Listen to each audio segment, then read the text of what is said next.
Here's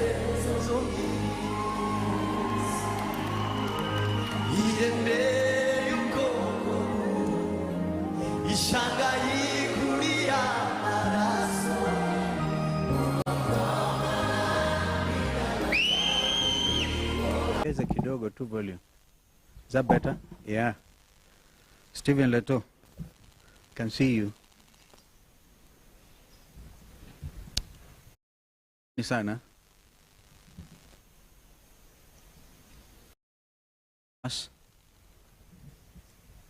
In the team that has now commonly been referred to as the People's Loyal Opposition.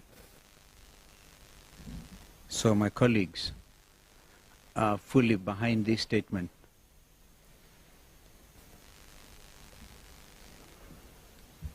Fellow Kenyan patriots, this is entitled Jamhuri Season Address. Today, December the 9th, 2024. I'll repeat, fellow Kenyan patriots, receive this message of seasonal greetings and goodwill wherever you may be in our country and beyond. We thank God that He has enabled us to enter the festive season at the end of the year. Traditionally, our Jamhuri celebrations as Kenyans have usually raised the curtain to a joyous period for the entire global community. Our Jamhuri activities usually flow into an extended season that merges with Christmas and the New Year festivities. It is usually time to forget some of the challenges through the year and to join our friends and families in joyous activities. Accordingly, we send the festive season's greetings to the friends of our Kenyan nation throughout the world.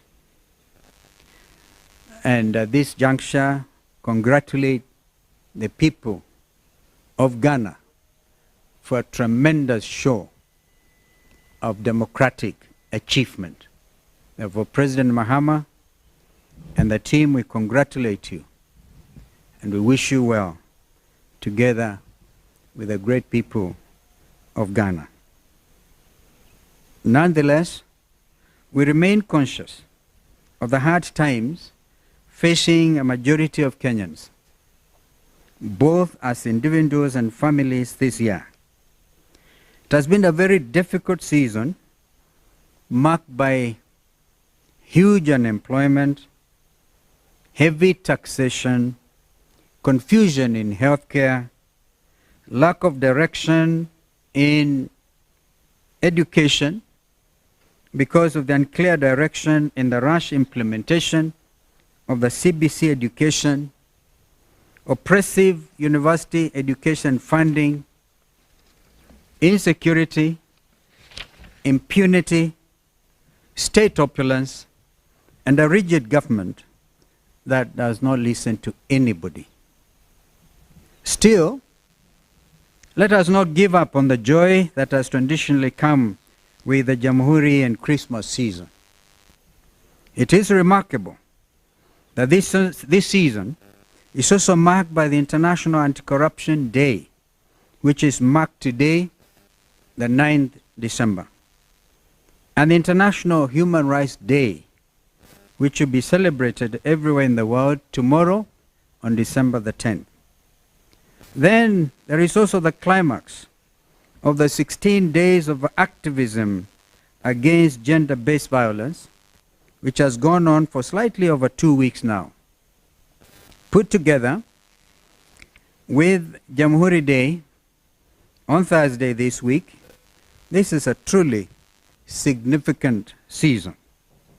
We are called upon to solemnly reflect about the import and wider relevance of some of these remarkable days as citizens of our country and citizens of the greater global community. We are especially called upon to do an honest audit of our performance as a Kenyan nation in all the spaces that are being celebrated this week? What is the reading of our human rights record? For instance, what are we doing about winning the war against gender-based violence? What is the state of our self-determination as an independent nation? And what have been the dividends of independence through the years? What gains have been made, if any, under the Kenya Kwanza regime? How have state authorities cushioned the citizens to give them meaningful comfort in what is traditionally a season of celebration after odious labor throughout the year? We regret that little of the ending year has brought us any good as a people. Our collective national life has been troubles, and nothing but troubles. There is indeed very little to celebrate under the Kenya Kwanza regime that must make the heroes of our independence turn in their graves. The present regime stands for negations and reversals of all the promises and hopes of Jamhuri in 1963. The founders of our nation freed us from the yoke of oppression and colonialism. This regime is keenly bent on reversing this gain by restoring both physical and psychological torture. Our human rights record is at an all-time low. Good governance, as promised under self-determination, is in a terrible spin. Violence against women and the exclusion in important spheres is at an all-time high. An average of cases, 196 of gender-based violence against women are reported every day. When this should be the week of celebration, therefore, it can at best be only a week of grave reflection.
By Mother Nature. Floods hit many parts of our country. Kenyans drowned in flood waters as the state looked on, unmoved. And remember, Mathare, remember, without any effort at all to give them the comfort of alternative shelter. The Kenyan state reported that it had set aside hundreds of billions of shillings as floods disaster management funds. To date, we don't know what happened to those monies. Images of marooned families in the middle of heavy downpours and floods still haunted the conscience of men and women of goodwill. Forced demolitions still continue even today, under one pretext or the other. The objective is to grab public under the amorphous, so-called, I quote unquote, affordable housing project. This project is shrouded in blatant opaqueness. This can only speak to corruption in high places in a compromised national state. Unfortunately, when Kenyans ask questions about this opaque project, they are accused of being unpatriotic, tribal, hostile to the government, and idle. Indeed, wenye upepo mbaya. Both the opacity and the hostility by the state against inquiry speak to only one thing: corruption. We have bad news for President William Ruto and his pawns. No amount of blackmail or intimidation will make us relent on asking questions about corruption in our country. We are going to talk about corruption, and we are going to fight it too. Like we did. We went to court against the Andani JKI takeover. No amount of threats, intimidation, abductions, and disappearances, or even killings, will stop us from demanding accountability. We are not just asking, we actually demand accountability. It is in accordance with the rule of law, in accordance with our Constitution 2010. It has also been a season of confusion and unrest in our schools, in our hospitals, and in our universities. Moi University is a glaring example of misrule. We have seen confusion in our airports and across the counties, all owing to what can only be described as felonious conduct by Kenya's national executive. Professional staff in these places have spent months at a time on strike.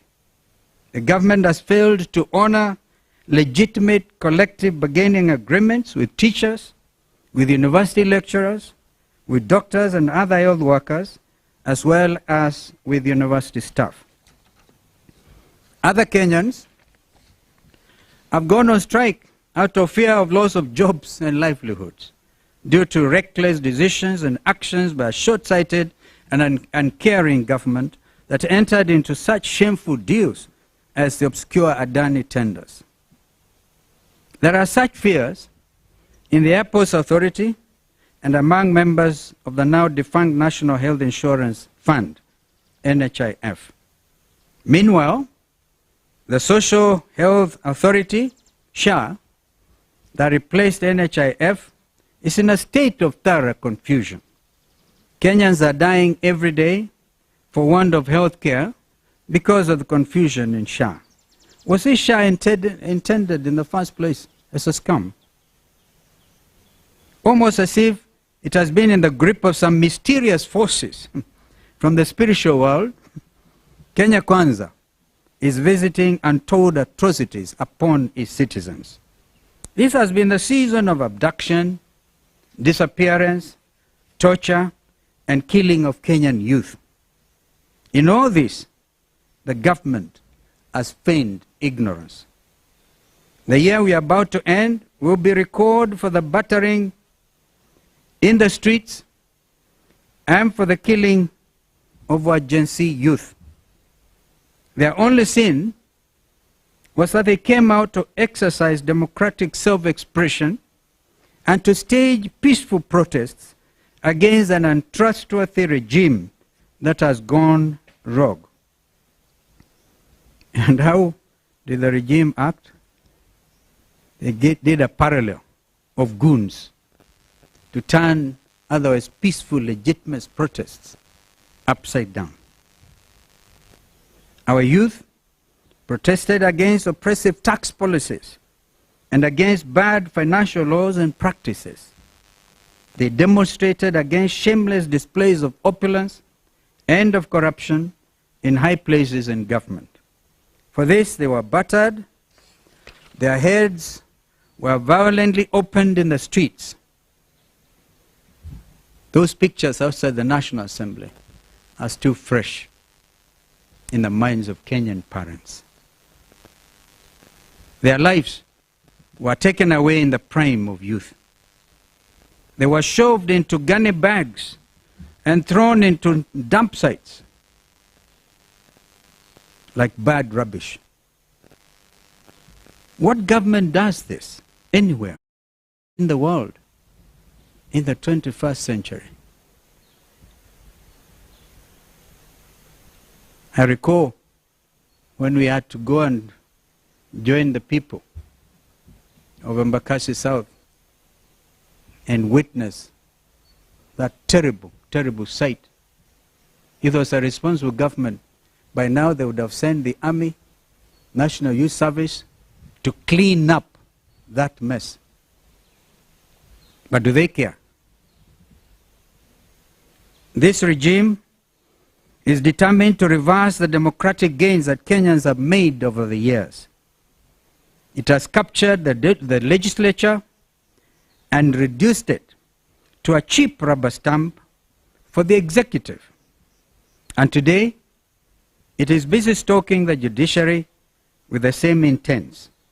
We hail Kenyan youth for standing up to this oppressive and corrupt regime. We assure them that they are not alone. They are our children. Their welfare is of the greatest import to all of us.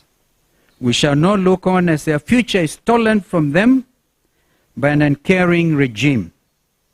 We are going to fight for you and with you, especially in the new year.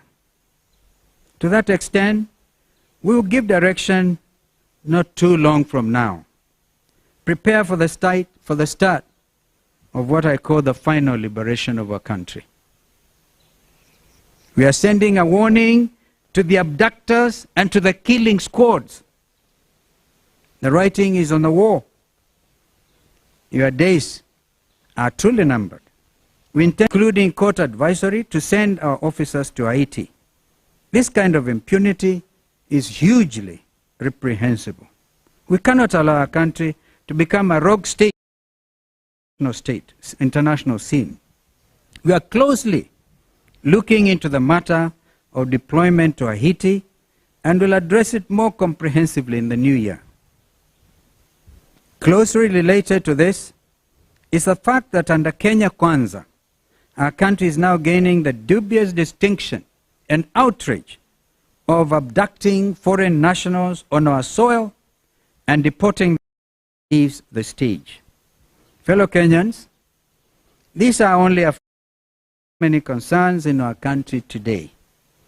In a few days' time, they will paint a rosy picture of non-existent achievements over the past 2 years. As this regime has now distinguished itself as an edifice of dry-eyed lies, we urge you to ignore them with the contempt they deserve, knowing well that liberation is never too far. Our day as Kenyans is coming. Otherwise, we wish you a peaceful and reflective festive season. May God bless you. May God bless our country, Kenya. Amen. Yes, sir. And I want to really be, if you notice the tone of my presentation, it really does not call for a lot of questions. I want you to digest. I want you to digest what I've just said. Please don't dilute it with your questions. Some of those questions have been addressed. But let me hear you, sir. Yes, sir.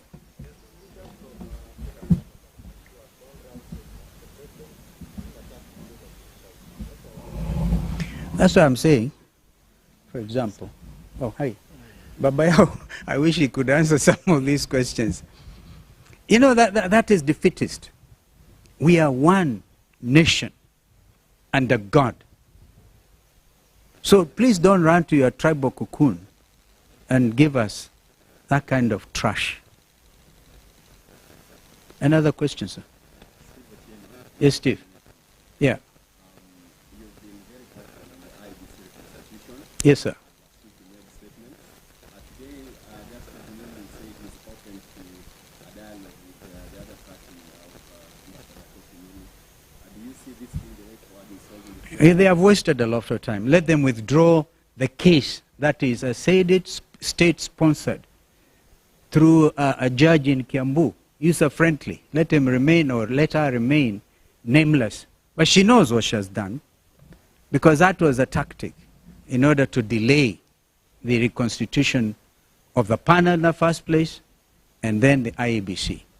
We demand, Kenyans demand this, and I stand in solidarity with the church organizations who have also said the same. It is, the ball is actually in William Ruto's court to tell his proxies to withdraw.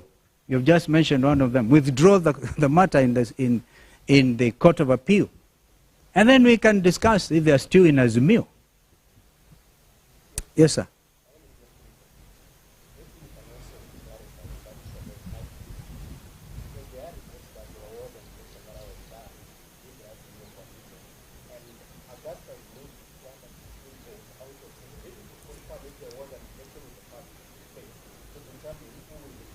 So first of all, an election based on what law? Number one. And number two, even if there was, all right, these matters were canvassed before the judge who had the matter. For example, that Augustus is a young man I know, okay? And I'm always ready to talk to him. He's one of us. But he should not allow himself to be used, because he knows the party he represents does not have one member of parliament, or indeed an MCA, maybe an MCA. Because the law is very clear that it should be parties with representation in parliament, taking into account as well gender. That matter was canvassed before the judge and a ruling issued. That is what they have rushed with the assistance of Kenya Kwanza to appeal. And because National Assembly had 1 week since the matter was adjudicated upon by a judge, Azimio given 48 hours to give a name, which we did within that stipulated time. Therefore, my brother, Speaker Wetangula, being the chair of Parliamentary Service Commission, should have acted with that 1 week. But gerrymandering, buying time, so they can allow Muli to go to the Court of Appeal, which is what they did. That is the absolute truth. And if Muli as any member of parliament, his party as a member of parliament, then we will also hear. Because that was what was clearly adjudicated. Though this attempt, therefore, to blame Wiper, to blame me, is completely hogwash, I'm sorry to tell you. It doesn't stand in the face of what is lawful, what the courts have done. And I must congratulate Justice Lenaola for coming out so boldly. We don't expect normally a judge to come as boldly as he did, including during the impeachment process, when even filing system within the judiciary was interfered with by the executive. But those are matters that I think will be dealt with in court. Which was privileged to co-chair along with the member for that NADCO report had 9 pieces of legislation which were supposed to be passed expeditiously in Parliament. In fact, the speed with which they impeached Gachagua could have been employed, I've said that before, to implement the recommendations of NADCO. The appointing authorities were 2, William Ruto and Raila Amolo Odinga. I was answerable to Raila Odinga, but we gave the report to both of them. And then one morning, I'm called and told, they are signing the IEBC now, because that one at least went through, yeah, the Amendment Act to IEBC. One would have expected they amend it when they said, okay, we have now signed into law the Amendment Act of IEBC, that they were going now to move with speed. But instead, putting all manner of clogs and showing political bad faith. That is what I can call it. In fact, my worry now is what happens, because Raila and William Ruto are supposed to consort and agree on who becomes the chairperson of IEBC. We made it so easy for my friend Raila Odinga. I hope he can stand strong and act for once in the best interest of Azimio. Because when I last checked, I was still in Azimio. And the leader is Raila Odinga, who appointed me to NADCO. We need to be able now to act in the best interest of this country. This matter of IEBC is the most urgent issue. The people of Banisa constituency lost their member of parliament over a year ago. They're still waiting for a by-election. And others. Why disenfranchise Kenyans? Because of political expedience. But as I said, I invite you, maybe I can share with you some of my thoughts on why the delaying tactics. And if we do that, do not record me and forward to Itumbi. People are desperate, absolutely desperate. Yes, sir.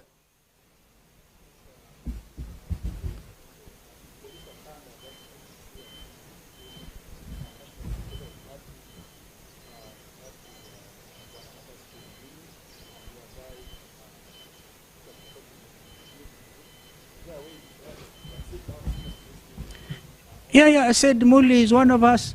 He comes from my home county. Yeah, he tried to run for speakership of Kitui. He wasn't successful. I certainly wish him well. And if there's any way I can help him, but let him not be used as a proxy to delay an important national matter.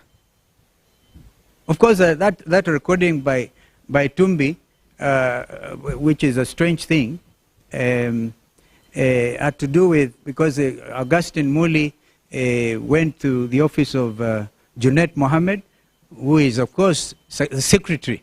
As we speak, the Secretary General of Azimio is Junet Mohammed. And that is the last very important thing up to date Junet has done. Because he forwarded the name of Dr. Koki Muli in accordance with what he had agreed within Azimio.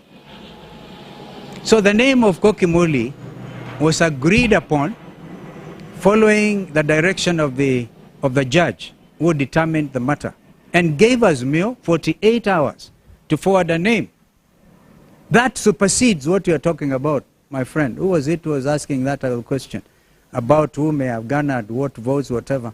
That did not take into account the fact that the national, whatever the party is, yeah, because there are 23 parties, by the way, in Azimio, yeah, but one had to have a parliamentary party. And everybody in this country knows Wiper Democratic Movement is a parliamentary party. And by the way, Professor Adam Solo went in easily because Raila and us that time had agreed on the formula, which formula was messed up by the political party's liaison team. That is the whole story. They liaised, they tried to say, oh no, we want to teach, I don't know who, what lesson. I think a lot of them have since regretted. And we are moving. We want as strong as Azimio. Even if they do not have membership in parliament, there's 2 members of the coalition. But unfortunately, the law stipulates, you have to have at least membership in the House.